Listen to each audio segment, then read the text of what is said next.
Welcome to this edition of Gateway House Views.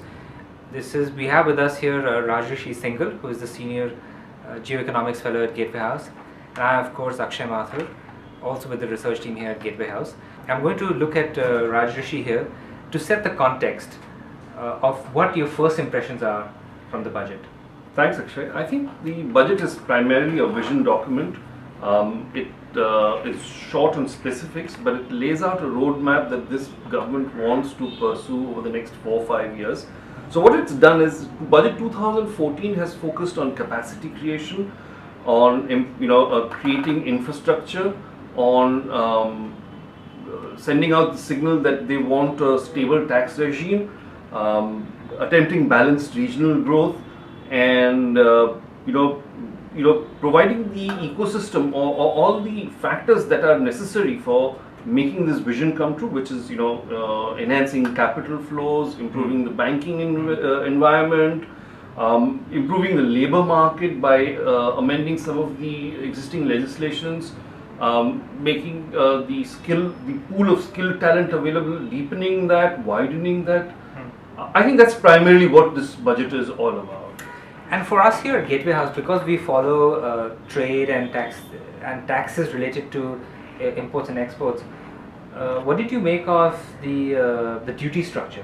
And can you explain that a little bit? One thing is very clear. I think he wants to correct the inverted duty structure that has been in existence, which allows or which prohibits Indian manufacturers from importing cheap raw materials, but at the same time forces them to compete with cheaper finished products from overseas. So this was a double whammy for Indian manufacturers, and I think he said that right. So he has allowed them access to cheaper raw materials, cheaper inputs from overseas. I think that's one big step, and that to some extent also fulfills his promise of giving a boost to manufacturing activity in the economy. Personally, as far as I'm concerned, I thought the importance that the finance minister laid on the industrial corridors was interesting.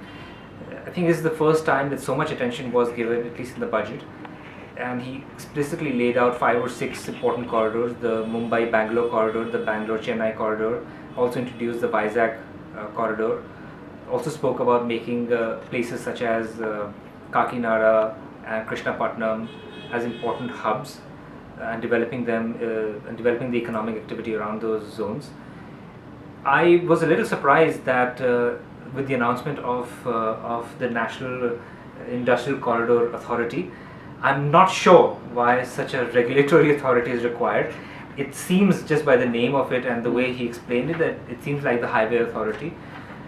But I think it would have been better if there was an announcement of a corporation instead.